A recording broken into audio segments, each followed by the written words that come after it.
Yang pertama i'tikaf, yang kedua menengok anak bulan, yang ketiga bertakbir, yang keempat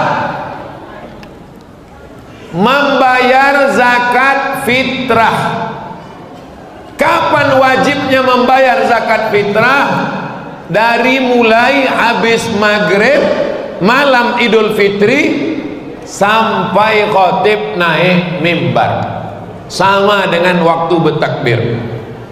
Jadi kalau ada orang sudah bayar zakat fitrah sekarang, kinilah bayar zakat fitrahnya, atau 2 hari sebelum Idul Fitri lah membayar zakat fitrah, itu namanya waktul jawaz, waktu boleh, tapi belum waktul wujub, belum waktu wajib.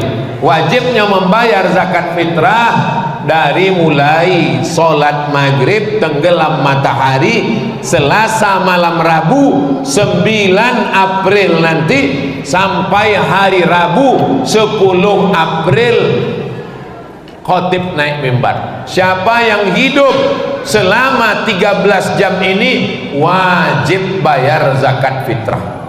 Misalnya, ada orang lipek kain meninggal hari Selasa ba'da asar tanggal 9 April, apakah dia wajib bayar zakat fitrah? Tidak. Kalau ambo bertanya, jamaah tidak perlu jawab, karena setiap ambo tanya itu ambo jawab suang. Tanggal 9 April 29 Ramadan ba'da asar meninggal, tidak wajib bayar zakat fitrah. Kenapa? Karena dia tidak hidup di waktu wajib. Waktu wajib itu setelah azan maghrib. Makanya kalau ada di antara bapak ibu yang bakhil, pelit, tak mau bayar zakat fitrah, meninggallah sebelum azan maghrib.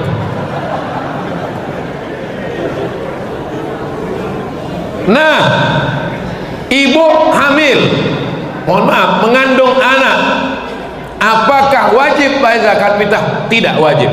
Lahir anaknya malam, jam 1 malam lahir, nama anaknya Fitri.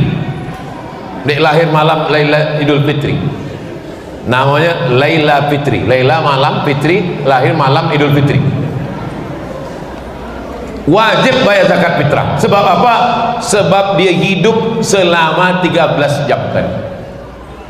Walaupun setelah lahir itu meninggal, tetap dibayarkan zakat fitrah karena dia hidup bernyawa selama 13 jam dari mulai tenggelam matahari azan maghrib sampai terbit khotib naik mimbar. Jadi kalau ada ibu-ibu hamil tak mau membayar zakat fitrah, usahakan anaknya itu lahir sesudah khotib naik mimbar. Naik khotib naik mimbar, Allahu Akbar, Allahu Akbar, itu tak wajib bayar zakat fitrah. Jelas?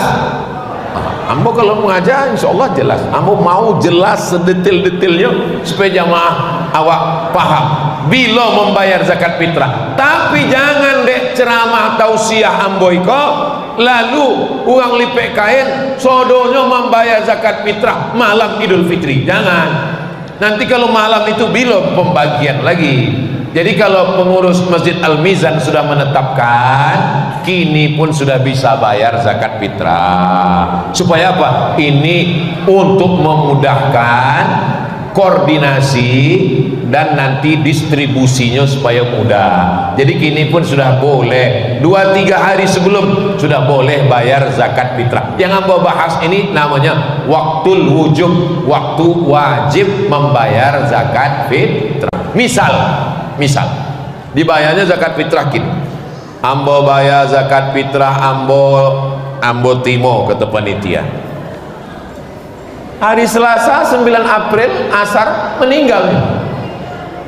Jangan ahli warisnya meminta balik. Datangnya pengurus Al-Mizan, Pak, yo, apa ambo potong yang membayar zakat fitrah itu lama tidak jadinya waktu wajib. Anggaplah itu sebagai sodaqoh. Jadi bayar zakat fitrah. Nah, membayar zakat fitrah ini beratnya 1 sok. 1 sok. 1 sok itu berapa? 50 kilo. Itu 1 sak. Kalau satu sok itu ompek mut. Kini Kementerian Agama, kalau Masjid Al-Mizan berapa Bu ya? 2,7. Masjid Al-Mizan 2,7. Ada namanya Bu 2,5. Kalau Ambo dari dulu, dari sejak balik kuliah ke Pekanbaru 2008 Ambo balik, Ambo berpegang kepada pendapat satu sok itu ompek mut. Satu mut itu 7 on setengah, 7 on setengah, 7 on setengah, 7 on setengah, 7 on setengah. Berarti satu sok dan sama dengan 3 kilo. Tapi saya tidak menyalahkan yang 2,7. Saya tak menyalahkan yang 2,5. Sebab itu juga ikut pendapat ulama. Yang bayar 2,5 berarti ada dia ikut, yang 2,7 berarti ada yang dia ikut. Tapi saya dari dulu, dari 2008 balik ke Pekanbaru sampai kini membayar 3 kilo. Sebab saya berpegang kepada pendapat satu sok sama dengan 4 mut, 1 mut 7 on setengah. Andai nanti di akhirat ternyata yang betul 2,5, berarti yang setengah kilo bernilai soda. Tapi kalau ternyata yang betul Ambo 3 kilo, kalian buta. Insya Allah semuanya benar, karena itu semua pendapat para ulama. Saya dari 2008 balik sampai 2024 iko membayar zakat fitrah pakai beras, tidak pernah pakai duit. Tapi saya tak menyalahkan yang pakai duit, karena pakai mazhab Syafi'i makanan pokok zaman Nabi, makanan pokok 4. Yang pertama at-tamratu, kurma. Yang kedua az-zabibu, anggur kecil yang dijemur kering, namanya zabib, kita menyebutnya kismis. Yang ketiga al-qamhu, gandum. Yang keempat al-aqitu, susu kambing yang dijemur kering, kita menyebutnya mentega. 4 itulah zakat fitrah zaman Nabi.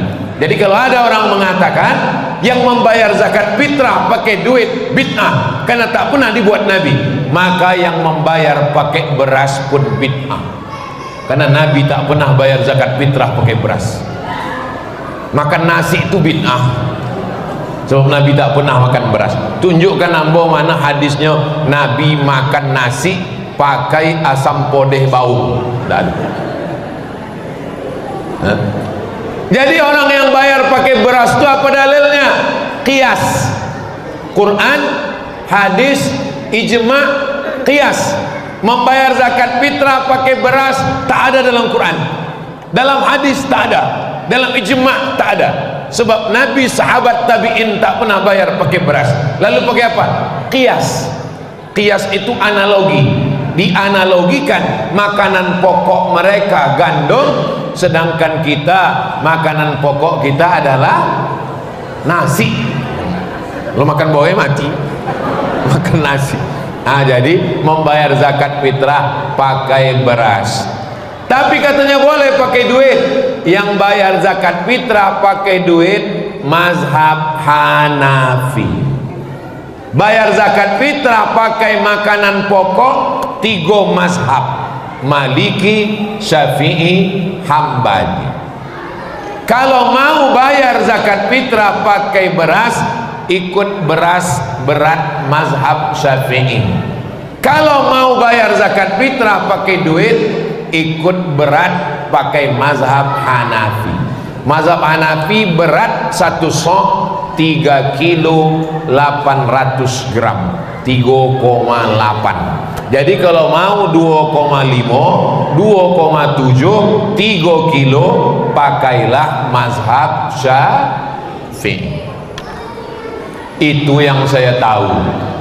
Berarti kalau ada orang lain pakai pendapat lain, berarti kitabnya lebih banyak, inyo lebih alim. Bukan berarti inyo lebih jahil, lebih bodoh. Saya menyampaikan yang saya tahu dan yang Ambo amalkan dalam keluarga Ambo. ambo, saya, anak saya, istri saya membayar zakat fitrah pakai beras.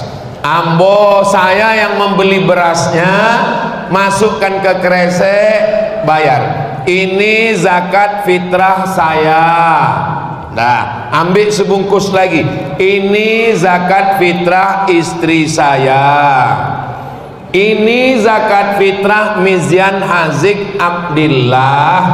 Ini zakat fitrah Sami Ahmad Mesbahi Ibadillah. Ompek bungkui. Yang jadi masalah, beras ini satu bungkus inilah sodonya. Saya dari rumah bawa duit, sampai ke masjid saya beli berasnya. Pak, saya beli beras ini 2,5 kilo. Kata Pak ini saya jual. Sekarang berasnya jadi punya saya. Saya bayarkan zakat fitrah untuk saya. Nah, habis itu saya beli lagi. Ku beli lagi yo. Yuk. Zakat fitrah untuk istri saya. Dah. Habis itu ambo beli lagi yo. Yuk. Zakat fitrah untuk anak saya. Dah. Habis itu ambo beli lagi yo. Yuk. Zakat fitrah untuk anak saya yang nomor 2. Sampai kali. Pertanyaannya, apa kau sejak bilonya menjual boreng? Akad jual belinya bermasalah. Masalah yang pertama, jual beli di masjid tak boleh. Ma arbahallahu tijaratahu, la arbahallahu tijaratahu. Yang kedua, membeli beras kepada orang yang tidak pemilik. Dia bukan pemilik beras. Jadi kalau mau selamat bayar zakat fitrah pakai beras, bungkuslah dari rumah, bawa. Anak ambo 10 pak, abah 10 bungkus. Itu baru dari bini pertama, bini ompek 10 bungkus. Kalau tidak mau bayar zakat fitrah pakai beras, pakai duit, ikutlah mazhab Hanafi. Tapi jangan dicampur. Beratnya berat Syafi'i, dibayar pakai cara Hanafi. Iko namanya mencampur mazhab. Kami diajarkan di sekolah kalau Syafi'i, Syafi'i saja. Jangan mencampur-campur mazhab.